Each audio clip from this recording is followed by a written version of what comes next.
Tama nga si Canelo Alvarez sa kanyang pahayag isang linggo bago ang kanyang laban kay Jaime Munguia.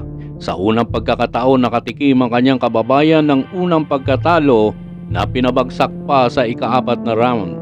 Umiskor ito ng unanimous decision.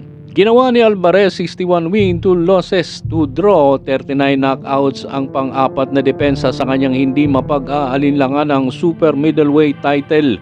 Nitong Sabado, linggo naman dito sa Pilipinas, ang isang mahusay na unanimous decision para ibigay kay Munguia 43 wins, 1 loss ang kanyang unang pagkatalo. Inuwi ng 33 anyos na Mexican icon ang mga score ng judges na 117-110, 116-111 at 115-112. Umiskor naman ito sa CBS Sports ng 118-109 para kay Alvarez. Naging headline ang laban sa isang 5 de Mayo weekend card sa loob ng T-Mobile Arena habang si Alvarez ay humarap sa kapwa Mexican-born na kalaban sa unang pagkakataon mula nung dominahin niya si Julio Cesar Chavez Jr. noong 2017. Sa kabila ng mainit na simula na pinasimulan ni Munguia, isang 27 taong gulang na tubong Tijuana na si nanay ni Hall of Famer Freddie Roach,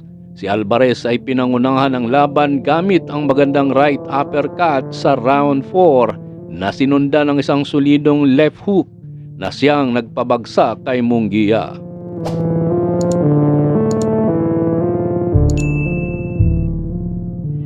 Sa kabila ng mga maaksyong bakbakan ng dalawang boksingero, ang bilis at eksaktong mga counter shot ni Alvarez ay napatunayan ang pagkakaiba sa kabuuan ng laban. Inamin ni Alvarez na isang mapanganib na kalaban si Munguia. Bukod sa matangkad ito, may bilis at lakas din ito na kayang magpatumba sa sinumang boksingerong tatamaan ng kanyang kamao.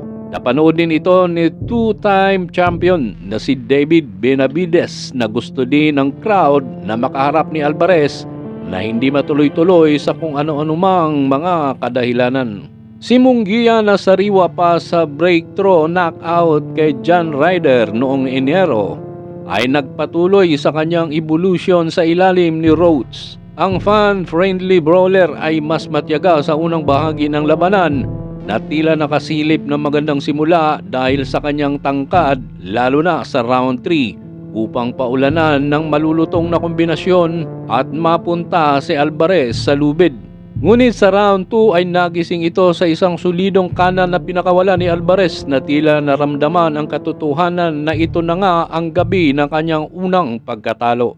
Nang makagawa ng adjustment si Alvarez sa kanyang timing sa round 4, ginamit ang kombinasyon na flash uppercut at isang maikling left hook na siyang nagpabagsak kay Munguia. Ang momento may agad na nagkaroon ng liwanag pabor sa kampiyon na si Canelo Alvarez. Matapos kontrolin ni Alvarez ang middle round sa pamamagitan ng pagbaba ng depensa ni Munguia at pagtama ng pare-parehong flash counter shot sa malapitan, hindi kailanman tumiklop si Munguia. Sa katunayan, nakipagsabayan pa rin ito kahit papaano sa mga sumunod na round ng championship at walang alinlangan na itinaas ang kanyang sarili bilang isang elite boxer na hindi sumusuko. Bagamat abala si Munguia sa kabuuan at nagtala ng 127 pang suntok kay Alvarez, ayon sa Compo Box ang kampiyon ay nakakuha ng higit pang 64 na kalamangan. Si Alvarez ay kumonekta ng 50% na power shot sa pangkalahatan.